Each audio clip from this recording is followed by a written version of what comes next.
ദിനു, ഇവിടെ നമ്മളിവിടെ ആരെ അടച്ചാക്ഷേപിച്ചിട്ടില്ല. ഞാൻ സുരേഷ് ഗോപി ഒരു കളത്തിൽ നിന്ന് അപ്പുറത്തേക്ക് വന്ന ഒരു വിഭാഗത്തിനെ നന്നായി ഭരിക്കാൻ കഴിയുമോ എന്ന് ആവർത്തിച്ച് പറയുന്നിടത്താണ് നമ്മൾ ഈ ചർച്ച നടത്തുന്നത് തന്നെ. അല്ലാതെ നമ്മൾ ഇവിടെ ജാതി തിരിച്ചിട്ടല്ല ചർച്ച നടത്തുന്നത്. ദിനു പറഞ്ഞോളൂ.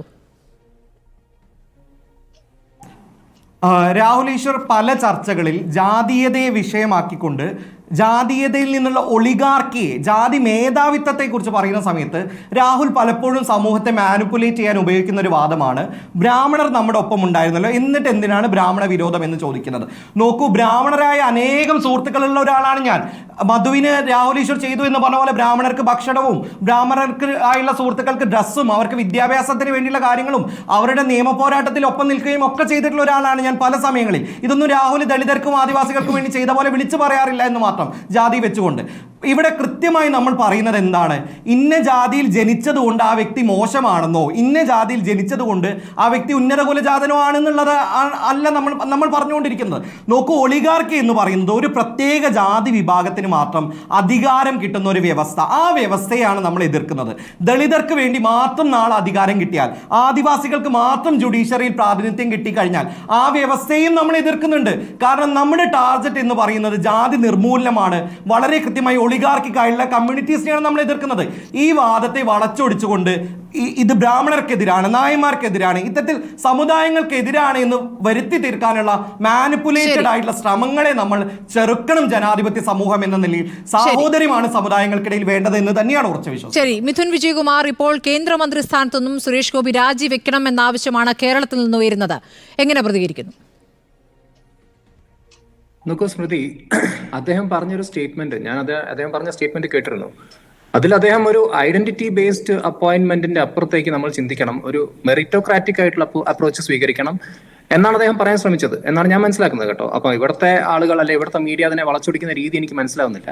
ഇപ്പൊ ഇവിടെ നേരത്തെ പറയുകയുണ്ടായി, അനലൈസേഷൻ ഓഫ് കാസ്റ്റ് ആണ് നമ്മുടെ ലക്ഷ്യമെന്ന് ഒരു പാനലിസ്റ്റ് പറഞ്ഞു. അപ്പൊ അങ്ങനെയാണെങ്കിൽ അദ്ദേഹം പറഞ്ഞ സ്റ്റേറ്റ്മെന്റ് എന്തുകൊണ്ടാണ് അത്ര വലിയൊരു കുറ്റമായി തോന്നുന്നത്? കാരണം അദ്ദേഹം അവിടെ എന്താ പറയുക, ഈ പറഞ്ഞ പോലെ adequate representation of tribal community വേണ്ട എന്നല്ലല്ലോ പറഞ്ഞത്. അദ്ദേഹം ട്രൈബൽ കമ്മ്യൂണിറ്റിയെ മാറ്റി നിർത്തിക്കൊണ്ട് അവിടേക്ക് ഒരു അപ്പോയിന്റ്മെന്റ് നടത്തണം എന്നുമല്ല പറഞ്ഞത്. ആ ഒരു കമ്മ്യൂണിറ്റിക്ക് വേണ്ടി പ്രവർത്തിക്കാൻ അദ്ദേഹം ആഗ്രഹിക്കുന്നു എന്ന് പറഞ്ഞു കഴിഞ്ഞാൽ അതിനെന്താ ഇത്ര വലിയ തെറ്റ്? അദ്ദേഹം ആഗ്രഹിക്കുന്നത് മാത്രമല്ല, അവിടേക്ക് ഒരു നായിഡോ ബ്രാഹ്മണനോ വരട്ടെ എന്ന് പറഞ്ഞാൽ അതിന്റെ അർത്ഥം ഒന്ന് വിശദീകരിക്കാമോ? അല്ല, അവിടേക്ക് ഒരു നായിഡു ബ്രാഹ്മണൻ എന്നൊക്കെ പറഞ്ഞു കഴിഞ്ഞാൽ വളരെ മോശം വാക്കുകളാണോ? ഇവിടെ പറയുന്ന അർത്ഥത്തിൽ മനസ്സിലാക്കൂ. നായിഡും ബ്രാഹ്മണും മോശമെന്നല്ല, നായിഡും ബ്രാഹ്മണനും വരണം, ഗോത്ര വിഭാഗത്തെ ഭരിക്കാൻ നായിഡുവോ ബ്രാഹ്മണനോ വരട്ടെ എന്നതിന്റെ അർത്ഥം താങ്കളുടെ മനസ്സിലാക്കൽ എന്താണെന്ന് പറഞ്ഞാൽ മതി. അല്ല നായിഡു എന്ന് പറഞ്ഞാൽ അല്ലെങ്കിൽ ബ്രാഹ്മണൻ എന്ന് പറഞ്ഞു കഴിഞ്ഞാൽ ഒരു മോശം വാക്കാണോ? അത് മാറ്റി നിർത്തപ്പെടേണ്ടവരാണോ? അല്ലെങ്കിൽ അവരെ ഇൻക്ലൂസിവിറ്റി എന്നൊരു കാര്യം പറഞ്ഞുകൊണ്ട് അദ്ദേഹം ഇൻക്ലൂസിവിറ്റിയെ ഫോക്കസ് ചെയ്ത് പറഞ്ഞൊരു കാര്യത്തിൽ നായിഡുവോ ബ്രാഹ്മണനോ വരട്ടെ, ഇവിടെ നായിഡുവും ബ്രാഹ്മണനും എവിടെയാണ് മാറ്റി നിർത്തപ്പെട്ടിട്ടുള്ളത്? അല്ലല്ല, ഇവിടെ നായിഡുവും ബ്രാഹ്മണനും എവിടെയാണ് മാറ്റി നിർത്തപ്പെട്ടിട്ടുള്ളത് മിഥുൻ? അല്ല, നായിഡുവിനോ ബ്രാഹ്മണനോ റെപ്രസെന്റേഷൻ കിട്ടാത്ത, ട്രഡീഷണലി റെപ്രസെന്റേഷൻ കിട്ടാത്ത ഒരു മിനിസ്ട്രിയിലേക്ക് അവർ കടന്നു വരട്ടെ എന്ന് പറയുമ്പോൾ അദ്ദേഹത്തിന്റെ ഫോക്കസ് ഇൻക്ലൂസിവിറ്റി ആണെന്ന് മനസ്സിലാക്കാൻ ഇത്ര ബുദ്ധിമുട്ടെന്താണ്?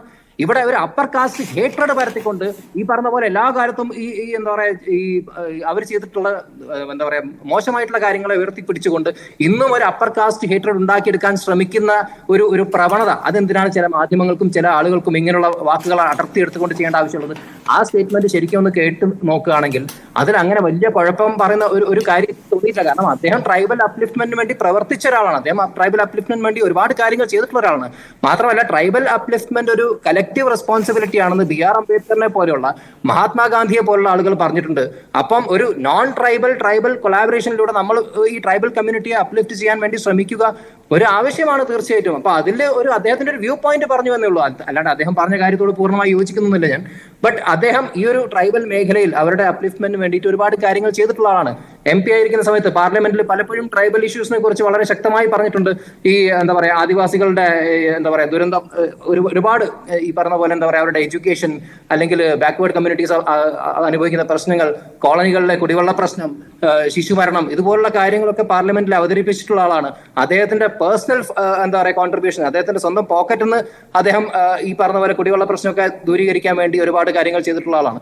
അപ്പൊ അങ്ങനെയുള്ള ഒരു വ്യക്തി ഞാൻ ട്രൈബൽ കമ്മ്യൂണിറ്റിക്ക് വേണ്ടി പ്രവർത്തിക്കാൻ ആഗ്രഹിക്കുന്നു, ഇങ്ങനെ ഒരു മിനിസ്റ്റീരിയൽ കപ്പാസിറ്റിയിൽ ഞാൻ പ്രവർത്തിക്കാൻ ആഗ്രഹിക്കുന്നു എന്ന് പറഞ്ഞു കഴിഞ്ഞാൽ അതൊക്കെ വളച്ചൊടിച്ചുകൊണ്ട് ഇവിടെ മറ്റൊരു രീതിയിൽ അവതരിപ്പിച്ച ഒരു അപ്പർ കാസ്റ്റ് ഹേറ്റ്രഡ് ഉണ്ടാക്കിയെടുക്കുന്നതിന്റെ ആവശ്യം എന്താണെന്നാണ് ഞാൻ ഇവിടെ ചോദിക്കുന്നത്. ശരി, അതാണ് മിഥുൻ വിജയകുമാറിന്റെ മനസ്സിലാക്കൽ.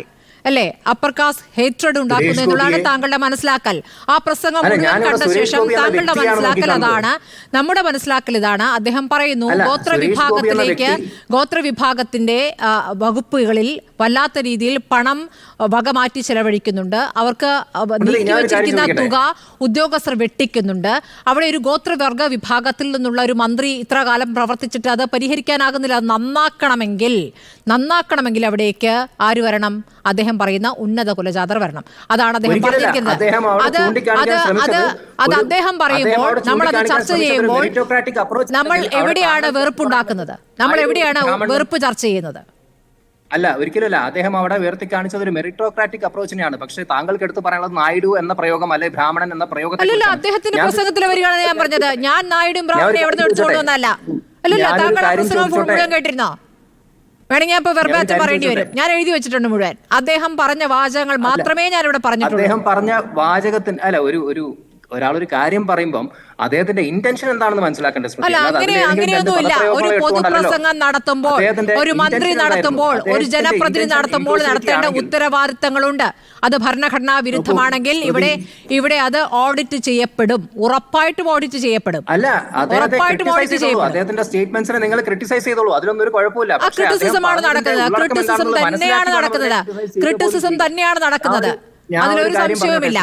ഇത് ഗോത്രവർഗ വിഭാഗത്തിന് അല്ലെങ്കിൽ ആ വിഭാഗത്തിൽ നിന്ന് വന്ന മന്ത്രിമാരായിട്ടുള്ളത് അവരുടെ അല്ലെങ്കിൽ ആ വിഭാഗത്തിലുള്ള സമര പോരാളികൾക്ക് ബോധ്യമാകാത്ത എന്ത് വലിയ ആശയമാണ് ഇവിടെ സുരേഷ് ഗോപി മുന്നോട്ട് വെച്ചിട്ടുള്ളത്? അവർക്കാർക്കും ബോധ്യമാകുന്നില്ല. അപമാനമായിട്ടാണ് തോന്നുന്നത്.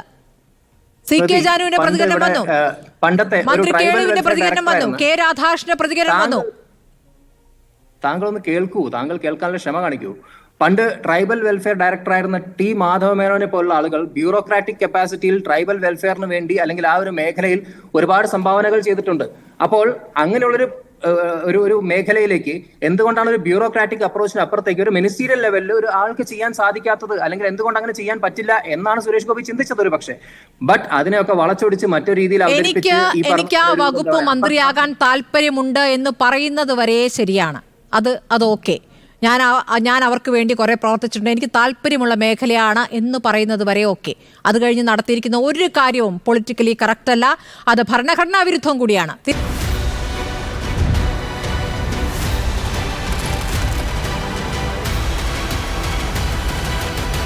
ഡിബേറ്റ് വിത്ത് സ്മൃതി പരുത്തിക്കാട്.